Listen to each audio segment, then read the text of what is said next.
Okay, so now we're going to talk about reflections.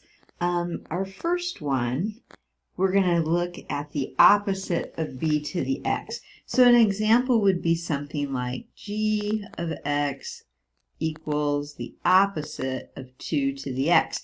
Now we know what 2 to the x looks like.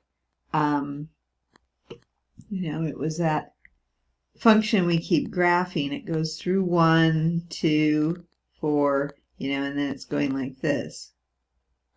That is just 2, let's say f of x is 2 to the x. That's what that looks like. But the negative in front means all our outputs are going to be the opposite, so it's going to reflect about the x-axis. So it's going to reflect about x-axis. And so, let's see, I'll scroll up a little bit. That means these points are going to come down here. I don't have enough graph paper. Oops. 1, 3, 4. It's going to be like right there and there. So it's going to look something like that. That would be a reflection about the x-axis. Now, try to picture that and think about some of these concepts. What happened to the y-intercept? Well, now the y-intercept is at 0, -1, right? So it's right there is the y-intercept.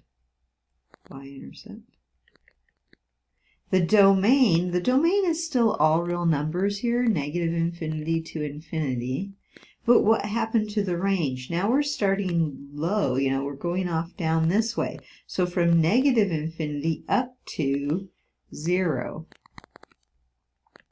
But not including the 0. Our asymptote is still at y equals 0. Still the same asymptote there, okay?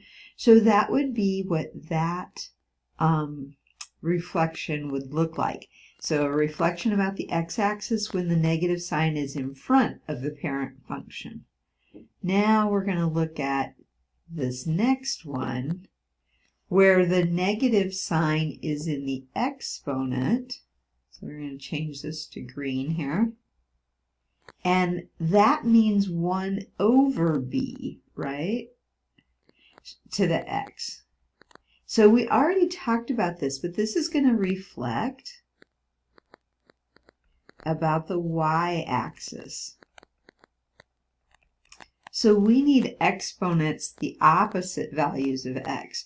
So we'll still go through 1, 0, but now it's going to be -1, 2, and -2, 4, and it's going to look like this. Okay, so we get that decreasing curve. So it's a reflection about the y-axis. The y-intercept stays the same. 0, 1. The domain, still -infinity to infinity. The range is actually still the same. Even though it's a decreasing curve, the range is going to be from 0 to infinity. Those are all the outputs, right? Okay. And the asymptote is still y equals 0. Okay, so that's how things reflect. If the negative sign is in front of the parent function, it's going to reflect about the x-axis. And if the negative sign is in the exponent with the x, in front of the x, that's going to reflect it about the y-axis.